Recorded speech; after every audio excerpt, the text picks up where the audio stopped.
This is 7 National News, and in our top story, the UAE has provided Yemen with 4.34 billion dirhams in aid over the past 16 months as part of its efforts to lay the foundations for development, security, stability, and peace in the country. The Minister of State for International Cooperation, Her Excellency Reem Al-Hashimi, revealed that the aid was disbursed between April 2015 and July 2016 and is part of the UAE's humanitarian approach to helping the Yemeni people. More than 160,000 tons of food and about 111,000 tons of medicine and medical supplies were sent to Yemen, as well as ambulances and medical equipment, and about 135 tons of food and relief supplies were airlifted to help people affected by cyclones Chapla and Meg, which hit the Yemeni island of Socotra and southern coasts of Yemen in November last year. Yemen also received 2.85 billion dirhams in development aid, of which 800 million dirhams was earmarked for the energy sector. The UAE's assistance also covered areas including transport and storage, government and civil society, health, education, infrastructure development, social services, water and sanitation, religious and social charitable assistance, and industry. As the world prepares to mark International Youth Day tomorrow, the UN Secretary-General Ban Ki-moon emphasized the important role played by today's young generations in creating a healthier, safer, and more just future in the world. This comes as the UAE celebrated the International Youth Day under the slogan, "The Youth Lead Sustainability." The theme of the 2016 International Youth Day is the road to 2030, eradicating poverty and achieving sustainable consumption and production. The UN said this year's day is about achieving the 2030 Agenda for Sustainable Development, and it focuses on the leading role of young people in ensuring poverty eradication and achieving sustainable development through sustainable consumption and production. In his message on the day, Mr. Ban Ki-moon stated that the world's young people, who make up the largest generation of youth in history, can lead a global drive to break the patterns of the past and set the world on course to a more sustainable future. In her statement during the opening ceremony in the UAE, Sham al-Mazroui, the Minister of State for Youth Affairs, said that the youth in every society are the driving force of innovation and sustainable development. And today, Emirati youth and those around the world are sharing the occasion. Going over and beyond the amount mandated by international law, Dubai-based Emirates airline is offering affected EK521 passengers a sum of $7,000 per passenger as compensation for the loss of baggage and damages they might suffered as a result of last week's accident. Emirates flight EK521 was involved in an accident upon landing at Dubai International Airport on August 3rd. With the 282 passengers on board the flight, the sum that Emirates is offering amounts to 7.25 million dirhams in compensation and damages. In addition, the airline is offering a full refund of the ticket price to all passengers, even as the airline lost its first aircraft in its 30-year history. All 282 passengers and 18 crew on board the aircraft were evacuated safely before the flight burst into flames. Passengers have also been told that the airline will try and return any baggage that might have been salvaged following the fire.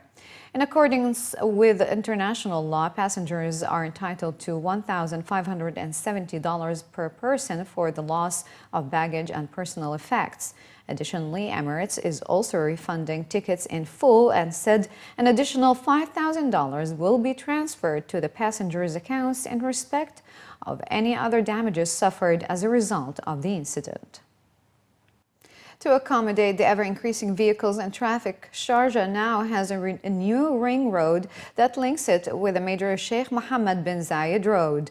According to local reports, officials say that the new road will boost traffic flow and significantly ease congestion.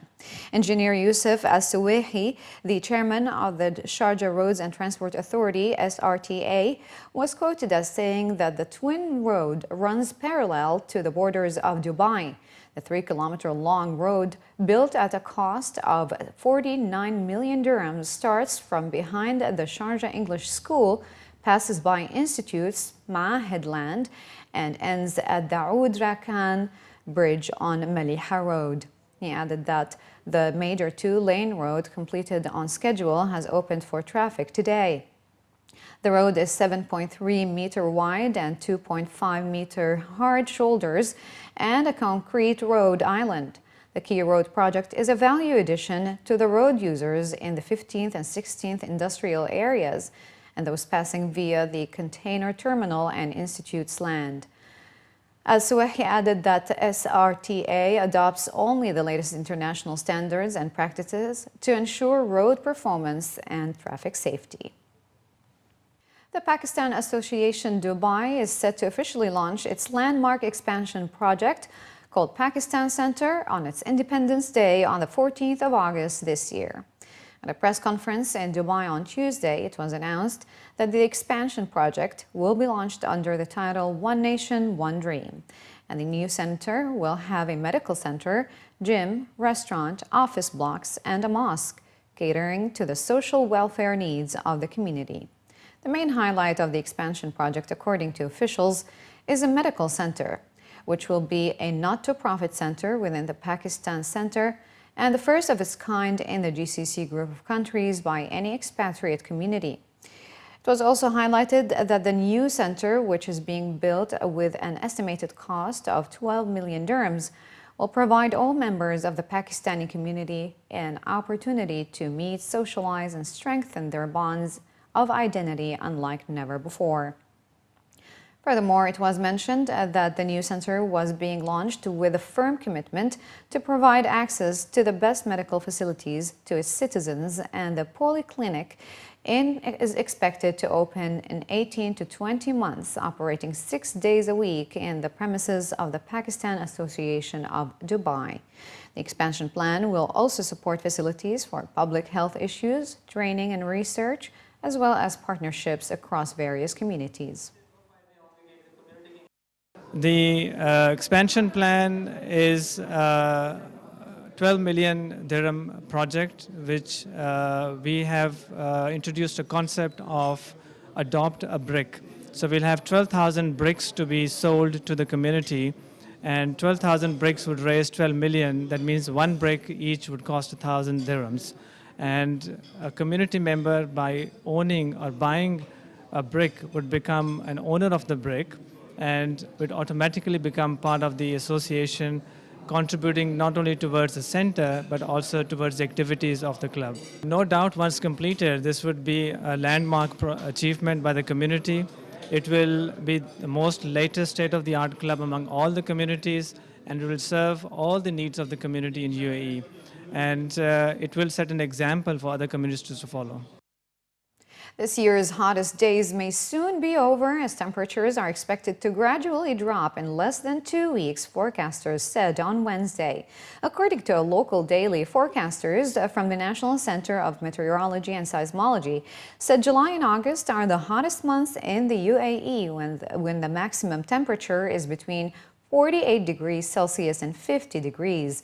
But come August 22nd, the mercury will start to go down slowly. They added that the hot weather conditions in July extends to most of the days in August.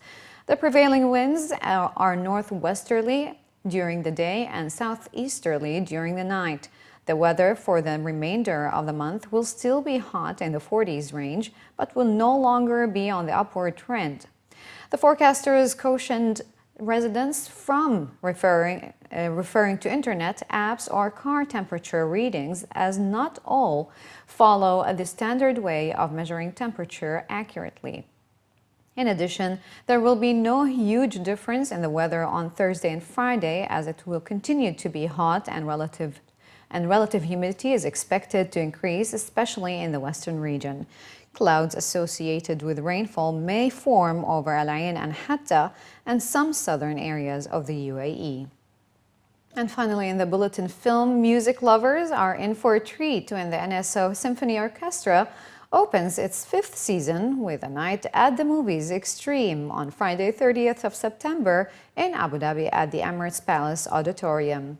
Some 10,000 people enjoyed the orchestra's recent concert by Andrea Bocelli at the Du Arena, while younger audiences were able to watch Elsa and friends perform live at the screening of Disney's animated film Frozen. On September 30th, the NSO will again thrill audiences with music spectaculars, including the blockbuster film music of Star Trek Into Darkness and Disney's Fantasia, with extracts from Stravinsky's Firebird. Additionally, the NSO will again perform a world premiere, a Starlight Horizon suite from the new sci-fi film Dark Wave, Edge of the Storm, specially written in concert form for the NSO by the film score's award-winning composer James Griffiths.